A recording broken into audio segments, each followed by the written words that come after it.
Hello friends, मैं हूं सन्मय प्रकाश और आप देख रहे हैं यूट्यूब चैनल सरकारी जॉब न्यूज़। इस करंट अफेयर्स वीडियो में हम लोग बात करेंगे ब्रिटेन के नए प्राइम मिनिस्टर ऋषि सुनक के बारे में। उनके बारे में सब कुछ जानेंगे और साथ साथ 8 देशों पर भी चर्चा करेंगे जहां पर शासन भारतवंशियों का है, यानी इंडियन ओरिजिन के लोग प्राइम मिनिस्टर, प्रेसिडेंट, इन सब पदों पर काबिज हैं। ठीक है, और वहाँ शासन चल रहा है भारतीय मूल के लोगों का। तो ये मैप के थ्रू भी बताएंगे, इसमें यही खास है इस वीडियो में और करंट अफेयर्स में कि एक एक देशों के मैप पर ले चलेंगे और तब आपको समझाएंगे हर चीज़, ताकि आपको अच्छी तरह से समझ में आ जाए। और ये जो आप स्टार देख रहे हैं, ये जो चमक रहे हैं स्टार, वहाँ वहाँ इंडियन ओरिजिन के लोगों का शासन है। तो दोस्तों शुरू करते हैं ताज़ा तरीन करंट अफेयर्स आप सबके लिए। और मुझे उम्मीद है कि आप लोगों ने दीपावली शानदार ढंग से मनाई होगी, तो अब तैयारी में जुट जाइए। तो क्वेश्चन होगा पहला, और बहुत सिंपल सा क्वेश्चन है, सबको पता है। ब्रिटेन के पहले भारतवंशी प्रधानमंत्री का नाम बताएं। क्या नाम है इनका? आंसर है ऋषि सुनक। ठीक है, सबको पता है। और फोटोग्राफ ये रहा। ओके, तो ऋषि सुनक को प्राइम मिनिस्टर बना दिया गया है कब? 25 अक्टूबर को। परंपरा के मुताबिक ऋषि सुनक 25 अक्टूबर को पर्सनल कार से बकिंघम पैलेस पहुंचे। ओके, वहाँ पर उन्होंने किंग चार्ल्स तृतीय से मुलाकात की और किंग ने उन्हें अपॉइंटमेंट लेटर सौंप दिया और कहा नई सरकार बना लीजिए। उन्होंने अपनी कैबिनेट को भी गठन कर लिया है, कैबिनेट का भी गठन कर लिया। ठीक है, 31 मिनट तक बातचीत हुई और इस दौरान ऋषि सुनक की पत्नी अक्षता भी साथ में मौजूद थी। बकिंघम पैलेस से ऋषि सुनक प्राइम मिनिस्टर की ऑफिशियल कार से वो ऑफिशियल रेजिडेंस 10 डाउनिंग स्ट्रीट वहाँ पहुँचे। ये है 10 डाउनिंग स्ट्रीट, यहाँ नंबर लिखा हुआ है, जो कि प्राइम मिनिस्टर का वहाँ के जो सरकारी आवास है। और इसी दौरान उन्होंने कहा कि ब्रिटेन इस वक्त बहुत मुश्किल में है। पूर्व प्राइम मिनिस्टर जो लिज ट्रस थी, उन्होंने कुछ गलतियाँ की हैं और उनको सुधारने के लिए आए हैं, अर्थव्यवस्था को बेहतर करने के लिए आए हैं। ठीक है, इम्पॉर्टेंट बात। और इनके बारे में और बात करें तो ये हैं 42 ईयर के, मतलब बहुत ही कम उम्र के व्यक्ति हैं जो कि प्राइम मिनिस्टर के पद तक पहुँचे हैं। इनके अगर भारत से रिश्ते की बात करेंगे तो आपको बताता हूँ मैं, इनके जो दादा थे और दादी, वो पंजाब के गुरजांवाला, यहाँ पर ये जगह है, यहाँ के रहने वाले थे, गुरजांवाला। हालांकि आज़ादी के बाद ये जो हिस्सा है वो पाकिस्तान में चला गया था, लेकिन वो यहाँ से गए थे अफ्रीका, पूर्वी अफ्रीका 1935 में। तब पूरा का पूरा इंडिया ही हुआ करता था। बाद में ये आज़ादी के बाद पाकिस्तान बना। कहाँ गए वो? तो अफ्रीका में किस तरफ गए? अफ्रीका में केन्या गए। पूर्वी अफ्रीकी देश है केन्या, और ये पूरा अफ्रीका है यहाँ, और ये रहा केन्या। केन्या में ही ऋषि सुनक के पिता यशवीर वो पले बढ़े। उनकी माँ तंजानिया में पढ़ी बढ़ी, उसी के पड़ोस में एक देश है, तंजानिया में पली बढ़ी। ओके, और फिर 1960 का वक्त आया जब ये यहाँ से ब्रिटेन पहुँच गए। ब्रिटेन यूरोप में, जहाँ के प्राइम मिनिस्टर अब बन गए हैं यशवीर सुनक के बेटे ऋषि सुनक। ठीक है, और यहाँ पर ब्रिटेन में ऋषि सुनक के पिता यशवीर सुनक डॉक्टर थे और उनकी माँ उषा सुनक फार्मासिस्ट थी। तो इस तरह से हम देखते हैं कि ब्रिटेन जाने का जो रास्ता है वो कैसे कैसे पहुँचा हुआ। तो गुरजांवाला जो अविभाजित भारत था उस वक्त, ठीक है, आज़ादी से पहले, वहाँ से केन्या और फिर केन्या से ये लोग यहाँ ब्रिटेन पहुँच गए। तो ये है कनेक्शन इंडिया से। ब्रिटेन में ही जन्म हुआ ऋषि सुनक का 1980 में। ठीक है, और फिर इन्होंने जब बड़े हुए तो हायर एजुकेशन की डिग्री ऑक्सफोर्ड यूनिवर्सिटी से ली। फिलोसफी, पॉलिटिकल साइंस और इकोनॉमिक्स की पढ़ाई की। 2006 में ये यूएसए चले गए, अमेरिका चले गए, स्टैनफोर्ड यूनिवर्सिटी में, वहाँ से एमबीए किया और कॉलेज की छुट्टियों के दौरान वेटर का भी काम करते थे वो। इसी दौरान उनकी मुलाकात हुई अक्षता मूर्ति से, अमेरिका में, और फिर इन दोनों की शादी हुई 2009 की बात। अच्छा, उससे पहले इन्होंने इन्वेस्टमेंट बैंक गोल्डमैन सैक्स में काम किया 2001 से 2004 तक, और उन्होंने एक इन्वेस्टमेंट फर्म की स्थापना की। अगस्त 2009 में इनकी शादी हुई। अरबपति नारायण मूर्ति की जो बेटी हैं, इन्फोसिस के संस्थापक नारायण मूर्ति, उनकी बेटी अक्षता मूर्ति के साथ। और ये उनकी फैमिली है जो आप देख रहे हैं, 2 बेटियां हैं इन दोनों की। ऋषि सुनक ब्रिटेन के अमीर लोगों में से एक हैं। उनकी संपत्ति जानी मानी वहाँ की हस्तियों से भी ज़्यादा है। ओके, अक्षता मूर्ति ये ब्रिटेन की सबसे अमीर महिलाओं की सूची में है। यहाँ तक कि कहा जाता है कि ब्रिटेन की जो महारानी थी उनसे ज़्यादा संपत्ति इनके पास थी। राजनीतिक करियर के बारे में बात करने ऋषि सुनक के तो 2015 में सांसद चुने गए, एमपी मेंबर ऑफ पार्लियामेंट।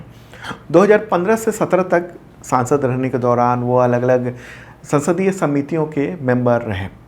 2018-19 तक वो आवास, समुदाय, स्थानीय सरकार मंत्रालय में संसदीय अवर सचिव थे। और 2019 में जो प्राइम मिनिस्टर उस वक्त थे ब्रिटेन के, बोरिस जॉनसन, उन्होंने वित्त मंत्रालय की जिम्मेदारी दे दी। ओके, और तत्कालीन पीएम जो बोरिस जॉनसन थे उनको इस्तीफ़ा देना पड़ा और उनमें बड़ी भूमिका इन्हीं की मानी जा रही है, ऋषि सुनक की। और उसके बाद फिर प्राइम मिनिस्टर की रेस में आ गए। हालांकि जीत मिली थी लिज ट्रस को, लेकिन लिज ट्रस ने कई सारी ऐसी गलतियां की, उसकी वजह से जो आर्थिक फैसले थे उनके वो गलत थे। और 1.5 महीने के अंदर में ही ब्रिटेन की अर्थव्यवस्था की हालत बहुत ज़्यादा ख़राब हो गई, पाउंड की हालत बिगड़ गई। तो लिज ट्रस को इस्तीफ़ा देना पड़ा और फिर मौका मिल गया ऋषि सुनक को। ऋषि सुनक के सामने अभी कोई प्रतिद्वंदी नहीं था, इसलिए इनको निर्विरोध प्राइम मिनिस्टर चुन लिया गया। कंजर्वेटिव पार्टी है उसका लीडर चुन लिया गया। तो प्राइम मिनिस्टर तो बन गए हैं, लेकिन कांटों का ताज है ये। उनके सामने बहुत सारी चुनौतियां हैं, सवाल हैं, जिनमें सबसे मुश्किल है ब्रिटेन की अर्थव्यवस्था। ब्रिटेन की आर्थिक मजबूती ढह रही है और देश की जनता इसको महसूस कर रही है। तो ऐसे में प्राइम मिनिस्टर बन गए हैं और इनका ट्रैक रिकॉर्ड अच्छा रहा। जो कोरोना काल में जो हालत ख़राब हुई थी उस दौरान इन्होंने ब्रिटेन को आर्थिक मंदी से बखूबी सफलतापूर्वक उबारा था। होटल इंडस्ट्री, वहाँ के जो स्थानीय कारोबार हैं, बिजनेस हैं, उन सब को संभालने का काम किया था उन्होंने और उसकी वजह से काफ़ी उनकी चर्चा भी रही है। लेकिन अभी क्या हुआ है, अभी ये हुआ है कि सुएला ब्रेवरमैन जो कि वहाँ मंत्री थी और उन्होंने भारत के खिलाफ बहुत कुछ बोला था, इनको भी अपनी कैबिनेट में शामिल कर लिया उन्होंने। फिर से लिज ट्रस के शासन में इनको इस्तीफ़ा देना पड़ा था, बहुत सारे विवाद हुए थे और भारत पर जो कटाक्ष किया था, भारतीयों पर कटाक्ष किया था उसको लेकर। लेकिन फिर से ऋषि सुनक ने इन्हें क्या बना दिया है, वहाँ का गृह मंत्री बना दिया है। होम सेक्रेटरी कहते हैं वहाँ, लेकिन इंडिया के इक्विवेलेंट अगर हम कहेंगे तो वो मिनिस्टर हुआ, तो होम मिनिस्टर ये बन गया। तो बहुत सारे लोग बड़े उत्साहित हैं कि एक भारतवंशी वहाँ पर बन गया है और इससे भारत का बहुत बेहतरीन काम होगा। हाँ, ये प्राउड की बात है कि जिसने कई लंबे समय तक भारत पर शासन किया और वहाँ के प्राइम मिनिस्टर विंस्टन चर्चिल, उन्होंने भारतीयों पर बहुत कुछ कहा था कि ये सत्ता संभाल नहीं पाएंगे वगैरह वगैरह, बहुत सारी बातें कही थी। लेकिन आज भारतीय मूल के व्यक्ति ने दिखा दिया कि वो प्राइम मिनिस्टर बन सकता है। लेकिन इसका मतलब आप कतई मत समझिए कि इससे भारत को बहुत ज़्यादा लाभ होने जा रहा है, ठीक है, क्योंकि वो उस देश के प्राइम मिनिस्टर हैं, उस देश के लिए महत्वपूर्ण काम करेंगे। और सुएला ब्रेवरमैन जिन्होंने भारत को लेकर इतना कुछ कहा, भारतीयों को लेकर इतना कुछ कहा, और भारत सरकार ने इसका ऑफिशियल रूप से मतलब इसका काफ़ी आपत्ति भी जताई थी। यहाँ तक कि दोनों देशों के बीच में जो ट्रेड एग्रीमेंट होना था वो टल गया था इनके बयान की वजह से, इनके जो बर्ताव थे उनकी वजह से। लेकिन इनको वहाँ का गृह मंत्री फिर से बना दिया गया। इसलिए खुश होने की ज़रूरत है कि ठीक है वो प्राइम मिनिस्टर बने हैं, लेकिन बहुत उम्मीद मत पालिए कि वो भारत के लिए कुछ करेंगे। भारत के लिए भारतीय व्यक्ति ही करेगा, जो भारत का नागरिक है, जो भारत में रह रहा है।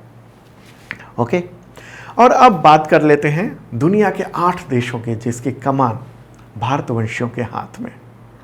ओके, 8 देश, ये बहुत प्राउड की भी बात है। तो सबसे पहले तो ऋषि सुनक है, ब्रिटेन के प्राइम मिनिस्टर। पुर्तगाल में पीएम एंटोनियो कोस्टा हैं। मॉरिशस में प्राइम मिनिस्टर हैं प्रविंद जगन्नाथ। सेशल्स में प्रेसिडेंट हैं विवेल राम कलावन। सूरीनाम में प्रेसिडेंट है चंद्रिका प्रसाद संतोखी। गुयाना में प्रेसिडेंट हैं इरफान अली। अमेरिका में उपराष्ट्रपति हैं कमला हैरिस। सिंगापुर में प्रेसिडेंट हैं हलीमा याकूब। ठीक है, तो ये जो आपको स्टार चमकते हुए दिख रहे हैं रेड और वाइट में, उन सब देशों में भारतवंशियों का शासन है। भारतीयों का शासन ये नहीं कहेंगे हम लोग कहेंगे भारतीय मूल के, या फिर कहेंगे भारतवंशी का, या फिर कहेंगे इंडियन ओरिजिन के लोग वहाँ पर शासन कर रहे हैं। ठीक है, और लिस्ट की बात करेंगे तो ये लिस्ट रही। अब एक एक करके उन सब देशों पर भी चलते हैं, ठीक है, ताकि आपको पूरी बात समझ में आ सके। तो ब्रिटेन के तो प्राइम मिनिस्टर तो मैंने पूरी बात की ही, ऋषि सुनक के बारे में। ओके, और एक बार मैप के थ्रू भी दिखा देते हैं आपको, प्यारा भारत है। और फिर हम लोग चलेंगे यूरोप में। यूरोप में है यहाँ पर ब्रिटेन, या कहें यूनाइटेड किंगडम। ओके, ब्रिटेन का थोड़ा बड़ा रूप यूनाइटेड किंगडम, ऋषि सुनक।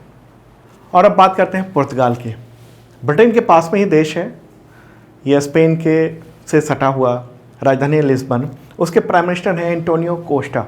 इनके दादा लुई अल्फांसो कोस्टा गोवा के रहने वाले थे, गोवा के, और इनके ख़ानदान के लोग अभी भी गोवा में रहते हैं। ठीक है, और अब बात करते हैं मॉरिशस की। मॉरिशस ले चलते हैं आपको, इस वर्ल्ड मैप में है आपको।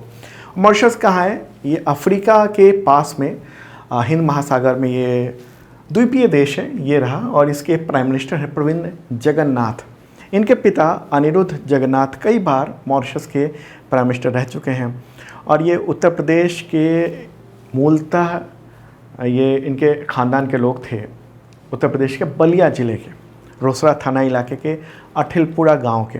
और ये लोग कई बार उस गांव में भी आ चुके हैं अपने पुरानी यादों को, पुरानी बातों को जानने समझने के लिए। ओके, ये कैसे पहुँचे मॉरिशस? तो अंग्रेज जो है ना, 1873 में प्रविंद के दादा, विदेशी यादव था नाम उनका, और दादा के भाई झुलई यादव, तो उनको गिरमिटिया मजदूर बनाकर गन्ने की खेती के लिए जहाज़ से मॉरिशस भेजा गया था अंग्रेज़ों के द्वारा। और आज वहाँ की सत्ता में प्रमुख व्यक्ति हैं ये। अब बात कर लेते हैं मॉरिशस के बाद सेशल्स की। सेशल्स कहाँ पर है वो भी मैप आपको दिखाते हैं। इसी के मॉरिशस के पास में ही हिंद महासागर में द्वीपीय देश है, और जूम करके आपको दिखाते हैं। इनके पूर्वज भारत से जुड़े हुए थे, बिहार के। ओके, और ये प्रेसिडेंट हैं वोवेल राम कलावन। ठीक है, ये जो प्रेसिडेंट हैं उनके पुरखे बिहार से जुड़े हुए थे। और ये बिहार मतलब एक दशक पहले आ चुके हैं, और बहुत काफ़ी नाम हुआ था इनका। जब बिहार आए थे तो काफ़ी खबरों में चर्चा थी। ओके, और अब बात करते हैं सूरीनाम की। सूरीनाम कहाँ है? सूरीनाम जो है वो कैरेबियन देश कह सकते हैं आप सूरीनाम को। और ये दक्षिणी अमेरिका में एक देश है सूरीनाम, और उसके प्रेसिडेंट हैं चंद्रिका प्रसाद संतोखी। और इन्होंने संस्कृत में शपथ ली थी जब ये प्रेसिडेंट बने थे तब। ओके, महत्वपूर्ण बात है ये। और एक देश है उसी के बगल में, वो है गुयाना, यहाँ पर है ये वाला। और उसके प्रेसिडेंट हैं इरफान अली। ये भारतीय मूल के हैं, इनके पूर्वज भारत से ही गए थे। ओके, और अब बात करेंगे हम लोग यूएसए की, अमेरिका की। अमेरिका के उपराष्ट्रपति कौन है? कमला हैरिस। ओके, ये रहा फोटोग्राफ इनका। अमेरिका की उपराष्ट्रपति हैं। राष्ट्रपति उपराष्ट्रपति दो वहाँ की पोजीशन होता है, सबसे प्रमुख राष्ट्रपति और फिर दूसरे उपराष्ट्रपति। तो कमला हैरिस है।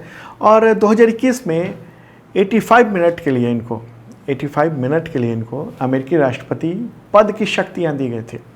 उस वक्त राष्ट्रपति जो बाइडन इलाज करवाने गए थे, और उस वक्त के लिए सारे अधिकार इनको मिली थी, शक्तियाँ मिली थी। और ऐसा शक्ति पाने वाली ये पहली महिला भी बन गई थी, और भारतीय मूल की पहली उपराष्ट्रपति अमेरिका की हैं ये। इनकी माँ का जन्म भारत में हुआ था, और इनके पिता जमैका के थे। ठीक है, और इंडिया से जो इनका जुड़ाव है वो हम अक्सर ये बोलती रहती है। और अब बात करेंगे हम लोग सिंगापुर की। सिंगापुर ले चलते हैं आपको इस मैप के जरिए। ठीक है, तो ये देखिए आप, ये पैर भारत है, और यहाँ पर सिंगापुर छोटा सा देश है लेकिन ये फाइनेंशियल हब है दुनिया का। ओके, और यहाँ के प्रेसिडेंट हैं हलीमा याकूब, ये है प्रेसिडेंट, पहली महिला प्रेसिडेंट है सिंगापुर की। ओके, तो ये पूरा आपने जाना सब कुछ, जो कि तमाम जो 8 देश हैं जहाँ पर भारतवंशियों का राज है, और ये एक शानदार बात है।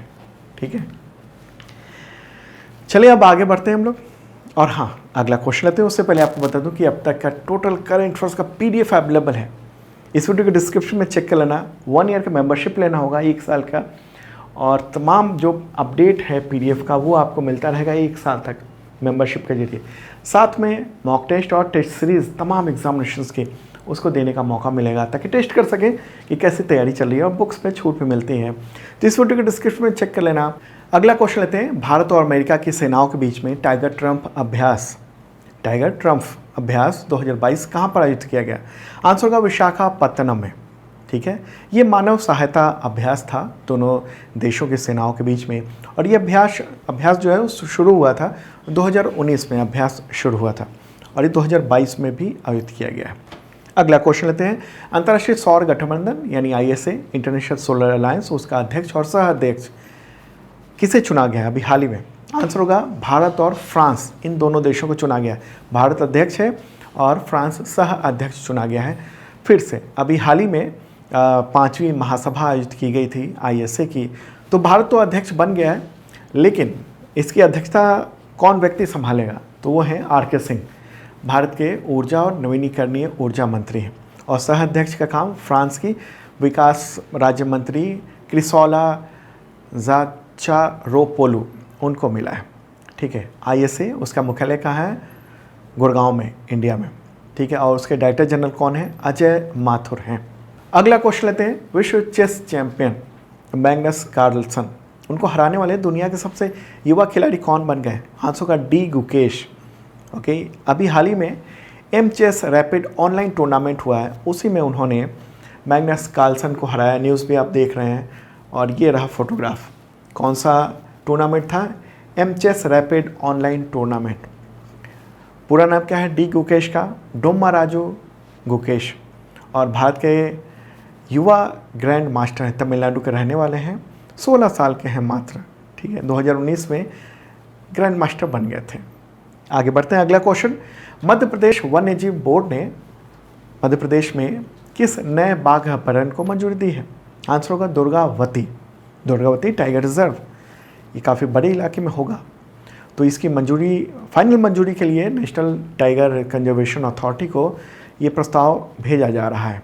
दुर्गावती टाइगर रिजर्व ये मध्य प्रदेश के नरसिंहपुर, दमोह और सागर जिले में फैला होगा, और ये टाइगर रिजर्व बनाया इसलिए जा रहा है क्योंकि पन्ना टाइगर रिजर्व है, वहाँ से बाघों को कुछ ट्रांसफ़र करना है। वजह क्या है पन्ना टाइगर रिजर्व से वहाँ से ट्रांसफ़र करने की?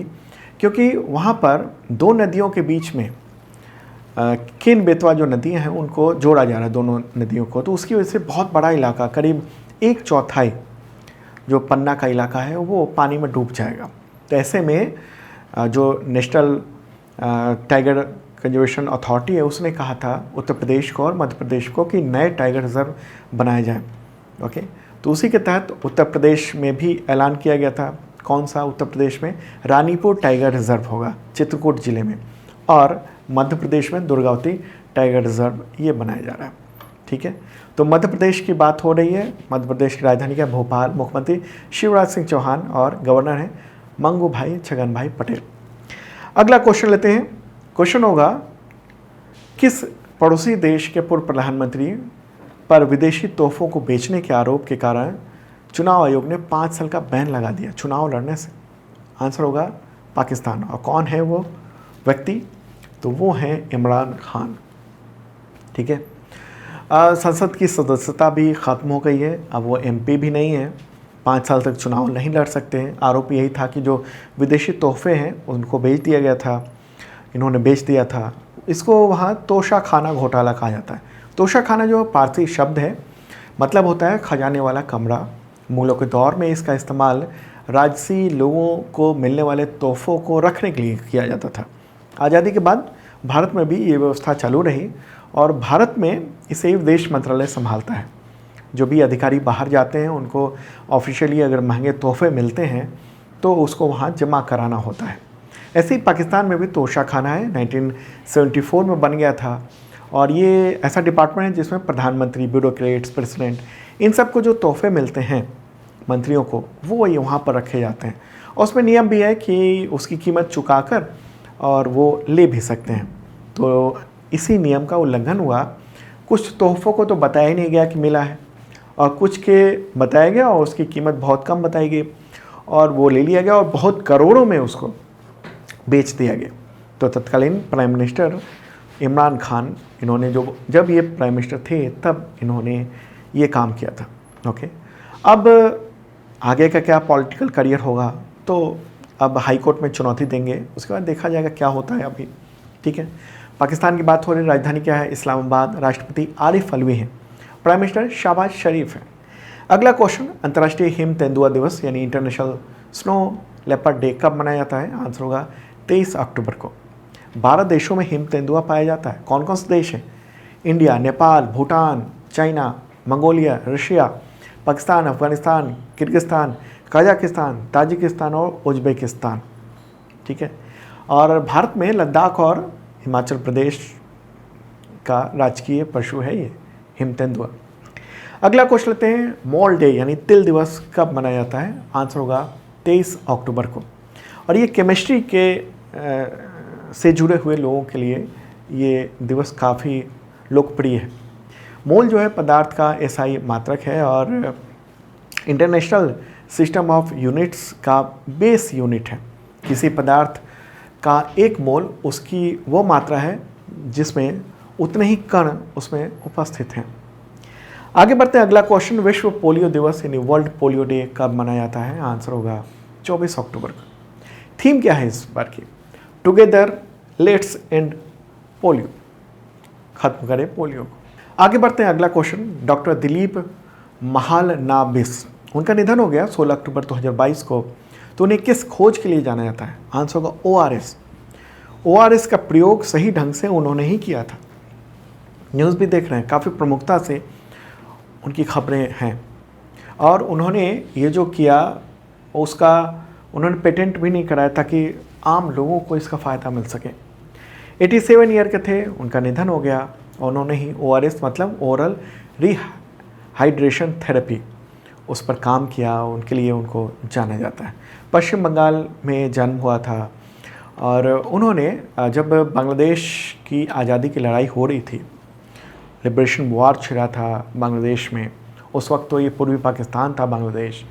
तो उस वक्त जब लाखों शरणार्थी भारत में थे तो पेयजल और स्वच्छता की कमी थी क्योंकि अचानक लाखों लोग आ गए थे, तो वहाँ हैजा, दस्त ये सब फैल गया था और डिहाइड्रेशन से लोग मर रहे थे। तो उस वक्त इन्होंने ओआरएस बनाया और प्रयोग किया और बहुत लोगों की जान बचाई। और उसके बाद तो अब हम लोग ओआरएस कभी ना कभी ज़िंदगी में आपने भी यूज़ किया ही होगा। तो ओआरएस जो है ना, इन्हीं के द्वारा ये बताया गया था कि कैसे घोल बनाया जाए। हालांकि ओआरएस के पर बहुत सारे रिसर्च इनसे पहले भी हुए थे, लेकिन एक्चुअल में प्रयोग करके और कितना मिलाया जाए जो शरीर उसको बर्दाश्त कर सके। अब उसमें सॉल्ट जो है वो ज़्यादा नहीं मिलाना चाहिए, एक बैलेंस होना चाहिए, उसमें ग्लूकोज कितना होना चाहिए। तो ये सब इन्होंने ही बताया था और इसकी वजह से बहुत करोड़ों लोगों की दुनिया भर में जान बची है। ठीक है, आगे बढ़ते हैं, अगला क्वेश्चन लेते हैं। TRAI यानी telecom regulatory authority of India, उसकी ताज़ा रिपोर्ट आई है। उसके मुताबिक लैंडलाइन फ़ोन कनेक्शन में किस कंपनी ने BSNL को पछाड़ दिया? आंसर होगा रिलायंस जियो। तो रिलायंस जियो ने पछाड़ दिया है। ये रिपोर्ट अभी हाल ही में आई है, लेकिन इसमें जो डेटा है वो अगस्त तक का है। तो ये आप देख रहे हैं, नंबर 1 रिलायंस, सेकंड BSNL, तीसरे नंबर पर MTNL है। क्यों रिलायंस आगे बढ़ गई? क्योंकि अभी ब्रॉडबैंड कनेक्शन लोग ले रहे हैं और इंटरनेट की दुनिया में जो प्राइवेट कंपनियां हैं जैसे रिलायंस, जियो और एयरटेल, वो सब आगे हैं और ये पीछे हट रही हैं। तो जहाँ भी ब्रॉडबैंड लग रहा है तो उसको कहेंगे हम लोग क्या? Landline connection. तो इसी वजह से ये संख्या बढ़ती जा रही है। ठीक है, तो दोस्तों ये था इंपॉर्टेंट करंट अफेयर्स। कैसा लगा कमेंट बॉक्स में आप बता सकते हैं। पसंद आया तो शेयर जरूर कर दीजिएगा तमाम मित्रों को। लाइक बटन आपने दबा ही दिया होगा। और हाँ, मेंबरशिप अवेलेबल है, इस वीडियो की डिस्क्रिप्शन में चेक कर लेना। अब मिलते हैं कल।